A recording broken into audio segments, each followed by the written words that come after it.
इतनी देर में ही मालिक आ जाता है पलेज का, उठाया लाठी और दो उसकी कमर में दे मारी।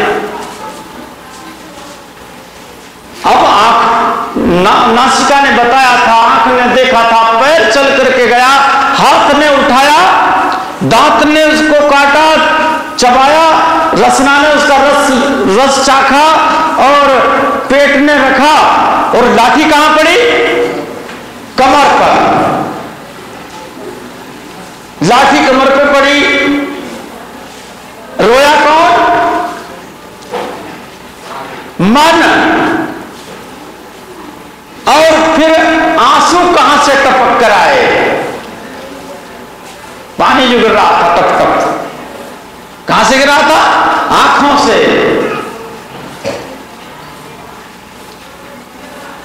देखा आपने कि जहां से कर्म शुरू हुआ था वहीं पर दंड भी लागू हुआ।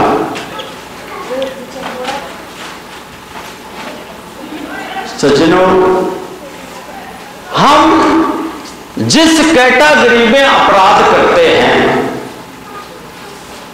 उसी कैटेगरी से उसका फल भी मिलता है। कुछ आपने सुने होंगे कि पहले बदमाश जिसने किसी को गोली से मारा उसकी मृत्यु गोली से ही हुई, ऐसा होता था। बहुत लोगों ने सुनाई कथा। यह समझना चाहिए कि हम जिस प्रकार से भी अगर हम परमात्मा को धोखा देना चाहते हैं तो उसी आधार से हम अपने को ही धोखा दे रहे हैं। परमात्मा को हम कभी धोखा नहीं दे सकते। यह हमें भली भांति समझना चाहिए। अभी अगर कुछ हो जाए, क्या हो जाए? होगा तो जरूर वो। अचानक तबीयत खराब हो जाए, विवेकानंद शरीर छूट जाए, बोले विवेकानंद खत्म हो गए भाई, मर गए। तो इनमें कुछ लोग ऐसे होंगे जो अप्रसन्न रहते हैं, धूर्त पाखंडी जो होते हैं वो लोग, बोले लो ये देखो ठीक हुआ नहीं, कुछ ज्यादा ही विद्वान हो गए थे, भूतों को नहीं मानते थे, डायन को नहीं मानते थे, वैष्णो देवी को नहीं, वो सबको नकारते थे, अपनी ही बात कहते थे। क्योंकि उनकी जहां तक पहुंच है वहां तक, लेकिन उनकी बुद्धि वहां तक नहीं पहुंचेगी कि परमात्मा सच्चिदानंद रूपाय है। ये बात भी तो सभी कहते हैं संत लोग कि परमात्मा घटघटवासी है, सच्चिदानंद रूप है, सतचित आनंद। कितना लोग ऐसे समझ लेंगे? इसमें कारण क्या है? यह अज्ञान आया कहां से? जो पढ़े लिखे लोग हैं, जो खूब पढ़े लिखे लोग हैं, अमेरिका जाति विदेशों में दूसरी शब्द जो दूसरी भाषा में चल रहा हो, जो अज्ञान है, जो पाखंड है, रेकी इत्यादि नाम से दूसरे, इसके ऊपर रेकी है, हमारे घर इसके ऊपर भूत है, इसके ऊपर चामड़ है, इसके ऊपर जिन्न है, इस पर चौकी है, विदेशों में रेकी वेकी, ऐसी ऐसी बातें विदेशों में भी चलती हैं, दूसरे देशों में। वो ज्यादा पढ़े लिखों का ज्ञान अज्ञान, कुछ उच्च कोटि का अज्ञान है, जिसे पढ़ा लिखा अज्ञान कहेंगे। कुछ अज्ञान ऐसा होता है जो अनपढ़ अज्ञान है। लेकिन दोनों में अंतर क्या है? भेद केवल आत्म ज्ञान का है। ना तो जो बहुत पढ़ लिख गया, पीएचडी कर लिया है जिसने, आत्मज्ञान उससे भी अगर नहीं है तो वो रेकी इत्यादि में भ्रम जाएगा। और जिसने जो पांचवें पढ़ा या अनपढ़ है उसको भी आत्मज्ञान नहीं है, इसलिए वो भोजपुर वाले, चौराहे वाले आदि आदि में फंस जाता है। दोनों का हेतु केवल अज्ञान का कारण आत्मज्ञान का ना होना है, आत्मज्ञान ना होना। जिस प्रकार से सूर्य के बिना, सूर्य की अनुपस्थिति में ही रात्रि कहते हैं, अंधकार कहते हैं, और सूर्य के उदय होते ही जो अंधकार है वो समाप्त हो जाता है। उस अंधकार में जो वस्तु कुछ से कुछ दिख रही थी वो ठीक दिखने लगती है।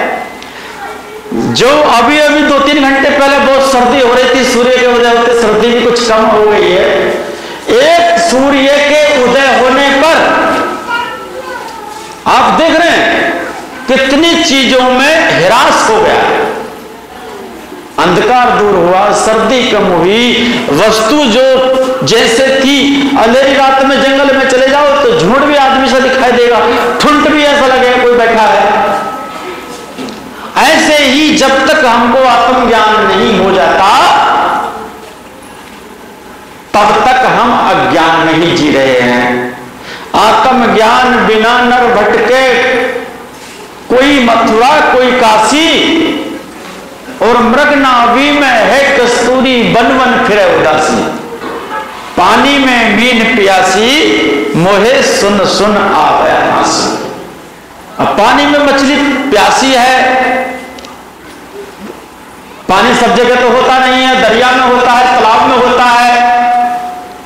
ऐसे ही ये जीव 83,99,999 के चक्र के बाद इसको ये शरीर रूपी दरिया कहिए, शरीर रूपी तालाब कहिए, गंगा यमुना कहिए इस जीव को, क्योंकि इसमें भगवान को प्राप्त करने की व्यवस्था दी गई है केवल मनुष्य के अंदर। संत लोग कहते हैं कि पानी में मीन प्यासी, अरे मनुष्य शरीर पाकर के भी तू परमात्मा से वंचित रह जाए, परमात्मा को प्राप्त करने में अभागा रह जाए या उसकी कृपा को ना प्राप्त कर पाए तो तुम मछली के समान पानी में रहते हुए भी प्यासा है। यह समझना चाहिए। आत्मज्ञान बिना नर भटके, कोई मथुरा की काशी, मथुरा काशी जाता है, हरिद्वार प्रयागराज जाता है। अभी 25 साल पहले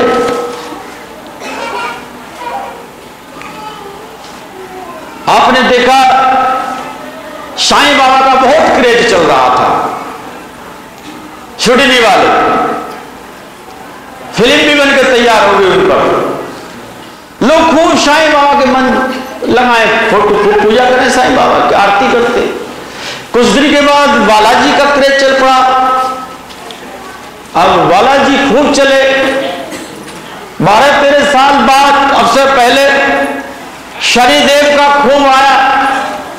सब लोग शनिदेव अपने घर के गेट पर के सब लोग शनिवार के दिन दीपक जला रहे हैं। धीरे धीरे दीपक जलाना बंद कर दिया लोगों ने।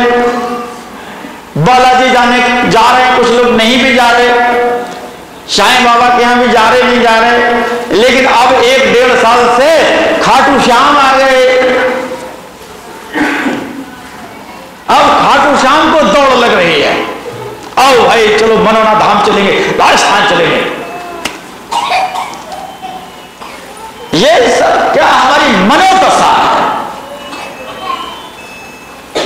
और ऐसी भक्ति को व्यभिचारिणी भक्ति कहा है भगवान ने गीता में। व्यभिचारिणी भक्ति जो कभी वहां कभी उस भाव में, कभी उस भाव में, नाना भाव में भक्ति करने वाले को उस भक्ति का नाम कहा है व्यभिचारिणी भक्ति। जिस प्रकार से वैश्या पुत्र किसको पिता कहे, नाना प्रकार से हम कभी वहां जाते, कभी वहां जाते, कभी वहां जाते। कुछ दिन के बाद खाटू श्याम जी के बाद फिर कोई और आएंगे। ये हमारी मनोदशा है। और जैसी मनोदशा होती है वैसी मन की वृत्ति होती है, और जैसी मन की वृत्ति होती है वैसा ही वो स्वयं दिखना शुरू हो जाता है। हम मनोवृत्ति रूपी आईने में अपने को देखें। मनोवृत्ति जो हमारी मन की दशा है, जैसे हमने हाथ में एक शीशा ले लिया और उस शीशे में 4 भाग हैं टूटे हुए। जब हम उस शीशे को अपने चेहरे के पास लाते हैं, टूटे हुए को, 4 भाग है बालकृष्ण जी, हम उसमें देखेंगे तो कहीं तो नाक दिखाई नहीं देगी, कहीं आंख नहीं दिखाई देगी, तो कहीं देखेंगे तो 4 फोटो दिखाई देंगे उसके अंदर। दिखने के मनोवृत्ति रूपी आईना, शीशा। लेकिन वह शीशे के अंदर एक ईमानदारी है। अगर उस शीशे को आप सोने में भी मढ़ दो और तुम हो काले, तो वो शीशा काला ही दिखाएगा, तुम्हारी रिश्वत नहीं मानने वाला। ये शीशे का गुण है, वो रिश्वत नहीं लेता। तो हमारी मन की दशा, मनोदशा, मनोवृत्ति रूपी आईने में देखिए कि हम कभी बालाजी, कभी श्रेणी जी, कभी हम शनिदेव जी, अब खाटू श्याम जी और कहीं वृंदावन जी, इस प्रकार से हमारा मनोरूपी शीशा टूट गया है मित्रों। तो हमें अपना स्वरूप सही दिखे कैसे? नहीं दिख पाएगा। एक 4 आदमी ट्रेन में यात्रा कर रहे